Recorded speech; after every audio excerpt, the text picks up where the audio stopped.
Welcome back. My self Bhola Shankar Maurya from NCR skills.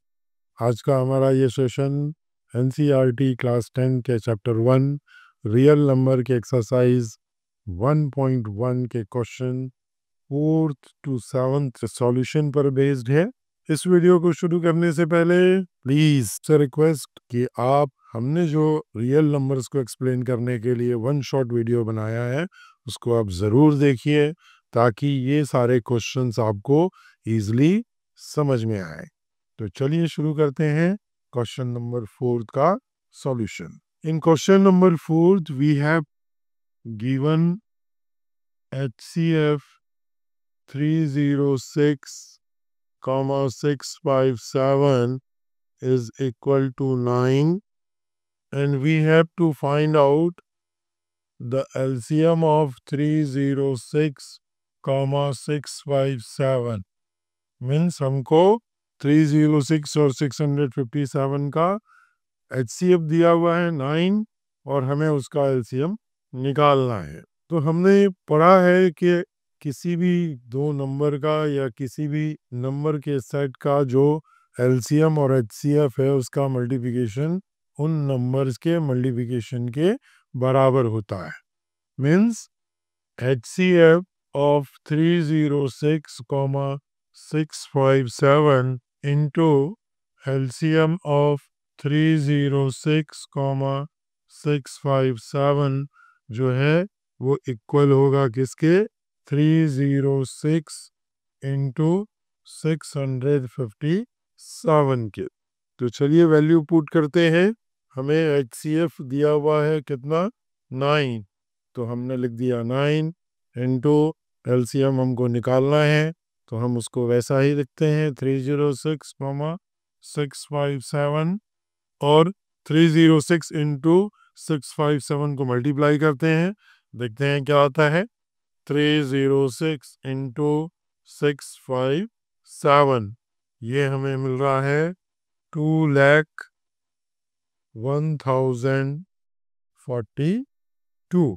Now अब क्या करेंगे, हम इस 9 को हम ट्रांसपोज करेंगे तो LCM 306,657 इक्वल टू क्या हो जाएगा 20,10,42 अपॉन क्या 9। तो चलिए इसको 9 से डिवाइड करते हैं, डिवाइडेड बाय 9। तो हमें जो आंसर मिल रहा है दैट इज 22,338 22,338 ये हमारा LCM है।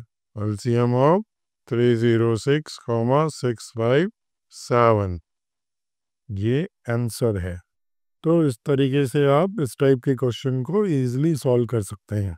चलिए अब देखते हैं क्वेश्चन नंबर 5 को। क्वेश्चन नंबर 5 में हमें ये बताना है कि क्या कि 6 raised to the power n where n is a natural number कभी भी 0 के साथ एंड हो सकता है क्या। Means 6 raised to the power n का रिजल्ट कभी भी ऐसा होगा क्या कि हमको ऐसा नंबर मिले कि जिसके लास्ट में क्या है 0 आए, यूनिट प्लेस पे क्या है 0 आए। आपको ये ध्यान रखना चाहिए कि किसी भी नंबर के अगर यूनिट प्लेस में 0 है इसका मतलब है कि वो नंबर 5 और 2 दोनों से डिवाइड होना चाहिए। इट मीन्स उस नंबर के फैक्टर 5 और 2 दोनों होंगे, तभी तो 5 इंटू 2 क्या होगा 10 होगा, और 10 होने से यूनिट डिजिट पे हमें क्या मिलेगा 0 मिलेगा। तो कभी भी अगर इस तरीके का क्वेश्चन आपके पास में आए कि यूनिट प्लेस पे 0 आएगा कि नहीं आएगा, अगर ये पता करना है तो आपको ये चेक कर लेना है कि क्या उसका फैक्टर 5 और 2 है। 5 और 2 उसका फैक्टर है तो यूनिट प्लेस पे 0 मिलेगा। अगर 5 और 2 उसका फैक्टर नहीं है तो यूनिट प्लेस पे 0 नहीं मिलेगा। ठीक है, तो चलिए देखते हैं हम इस 6 raised to the power n को कैसे लिख सकते हैं 2 इंटू 3 और इसकी पावर n। अगर आप ध्यान से देखें तो यहाँ पर जो फैक्टर है 6 का वो क्या है 2 और 3 है। 5 इसमें इंक्लूड नहीं है, 5 इंक्लूड नहीं है, इसलिए कभी भी 6 raise to the power n से जो नंबर मिलेगा उसमें कभी भी 0 यूनिट प्लेस पे नहीं आएगा। तो हम इसका आंसर क्या लिखेंगे? Because 5 is not a factor of 6, that's why 6 raise to the power n will never gives a number ends with 0। अब ये n की वैल्यू ध्यान रखिए, क्या हो सकता है? 0 भी हो सकता है, 1 भी हो सकता है, 2 भी हो सकता है, 3 भी हो सकता है। तो 6 की पावर कुछ भी रख लीजिए आप, कभी भी आपको ऐसा नंबर नहीं मिलेगा जिसकी यूनिट प्लेस पे क्या हो? 0। तो ये इस क्वेश्चन का आंसर है कि नहीं, 6 raise to the power n से हमें कभी भी कोई ऐसा नंबर नहीं मिलेगा जिसके यूनिट प्लेस पे क्या हो? 0। चलिए देखते हैं next question, question number 6। Question number 6 में हमें ये बताना है कि 7 into 11 into 13 plus 13 and 7 into 6 into 5 into 4 into 3 into 2 into 1 plus 5 जो है वो कंपोजिट नंबर्स है। कंपोजिट नंबर क्या होता है? वे नंबर्स जिनके 3 या 3 से अधिक फैक्टर्स हो वो कंपोजिट नंबर होता है। 3 क्यों? क्योंकि हर एक नंबर के कम से कम 2 फैक्टर तो होते ही हैं, एक होता है 1 और दूसरा वो खुद।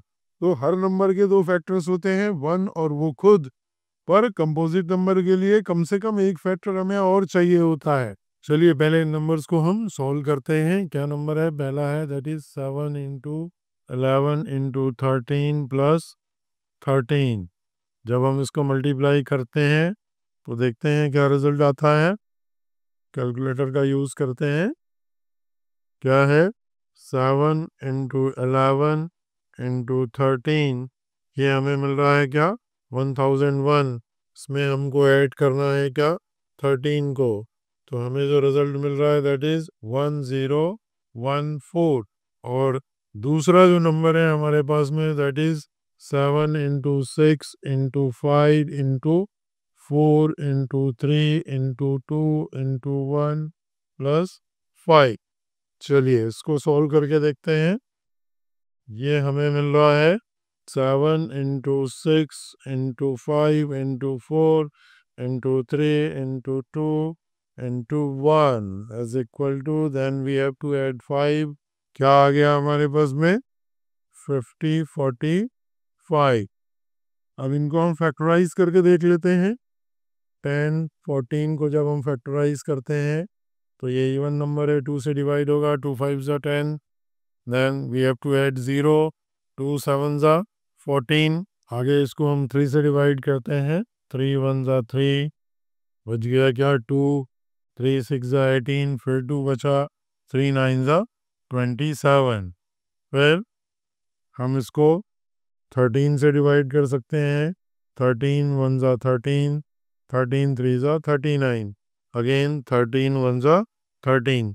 तो हम 1014 को लिख सकते हैं 2 इंटू 3 इंटू 13 इंटू 13। तो यहाँ पर आप देख रहे हैं कि ये जो नंबर है इसमें हमारे पास में 2 से ज़्यादा फैक्टर्स मिल रहे हैं। 2 से ज़्यादा फैक्टर्स मिल रहे हैं मतलब ये कैसा नंबर हो गया? कंपोजिट नंबर हो गया। अब इसको देखते हैं सेकंड नंबर को, दैट इज 50 45। इसको फैक्टराइज करते हैं, 5 से डिवाइड करते हैं, 5 1 ज़ा 5, 5 0 ज़ा 0, फिर एक बार 0 लेना पड़ेगा, 5 9 ज़ा 45। देन हम इसको डिवाइड कर सकते हैं। अब ये 1009 जो है वो प्राइम नंबर है, तो ये किससे डिवाइड होगा? 1009 से ही डिवाइड होगा। तो यहाँ पर हम 5045 को लिख सकते हैं क्या? 5 इंटू 1009। तो यहाँ पर भी हमारे पास में फैक्टर्स जो हैं वो 2 हैं और एक तीसरा 1 भी हो सकता है, इसलिए यहाँ पे भी 3 फैक्टर्स आ रहे हैं, इसलिए ये भी क्या है? एक कंपोजिट नंबर है। तो ये दोनों ही जो नंबर्स दिए हुए हैं हमें, ये कंपोजिट नंबर है। चलिए अब देखते हैं इस एक्सरसाइज का last question, question number 7। In question number 7, there is a circular path around a sport field. Sonia takes 18 minutes to drive one round of the field, while Ravi takes 12 minutes of the same. Suppose they both start at the same time. तो हमें ये पता करना है कि दोनों जो हैं वो किस समय पे एक ही जगह पे मिलेंगे। तो इसके लिए हमको क्या करना पड़ेगा? इसके लिए हमें एलसीएम निकालना है। किसका किसका एलसीएम निकालना है? 18 और 12 का। क्यों? क्योंकि सोनिया जो है वो 18 मिनट्स लेती है और रवि जो है वो 12 मिनट्स लेता है एक ग्राउंड को कंप्लीट करने के लिए, एक ग्राउंड का पूरा चक्कर लगाने के लिए। इन दोनों समय का जो एलसीएम होगा उसी समय पर ये दोनों एक दूसरे से मिलेंगे। तो चलिए देखते हैं। 18 का प्राइम फैक्टराइजेशन करते हैं। 2 9 ज़ा 18, 3 3 ज़ा 9, 3 1 ज़ा 3। और 12 को प्राइम फैक्टराइज करते हैं। 2 6 ज़ा 12, 2 3 ज़ा 6 एंड 3 1 ज़ा 3। तो हम 18 को लिख सकते हैं क्या? 2 इंटू 3 इंटू 3, और पावर के रूप में लिखे तो 2 इंटू 3 स्क्वायर। और 12 को हम लिख सकते हैं 2 इंटू 2 इंटू 3, और पावर के रूप में लिखें तो 2 स्क्वायर इंटू 3। अब एलसीएम जब निकालना है हमको इसका 18 और 12 का, तो कैसे निकालेंगे? सबसे पहले सारे फैक्टर्स को लिख लेंगे 2 और 3। देन जो सबसे बड़ा पावर है, 2 का सबसे बड़ा पावर दोनों में क्या है? 2 है। और 3 का सबसे बड़ा पावर क्या है? 2 है। तो 2 स्क्वायर क्या हो गया? 4। 3 स्क्वायर क्या हो गया? 9। 4 9 ज़ा 36। तो सानिया और रवि जो है वो 36 मिनट पर एक दूसरे से मिलेंगे। ये हमारा आंसर है। तो ये था NCERT class 10 mathematics chapter 1 real number के एक्सरसाइज 1.1 के क्वेश्चंस का सॉल्यूशन। अगर आपके मन में कोई सवाल हो तो प्लीज़ कमेंट करके बताइए, और ये सॉल्यूशन आपको समझ में आया हो तो वीडियो को लाइक कीजिए, अपने फ्रेंड्स के बीच में शेयर कीजिए, चैनल को सब्सक्राइब कीजिए और बेल आइकॉन को ज़रूर प्रेस कीजिए ताकि आपको नोटिफिकेशन नए वीडियोस का मिलता रहे। तो चलिए मिलते हैं एक नए वीडियो में। तब तक के लिए नमस्कार, जय हिंद, जय भारत।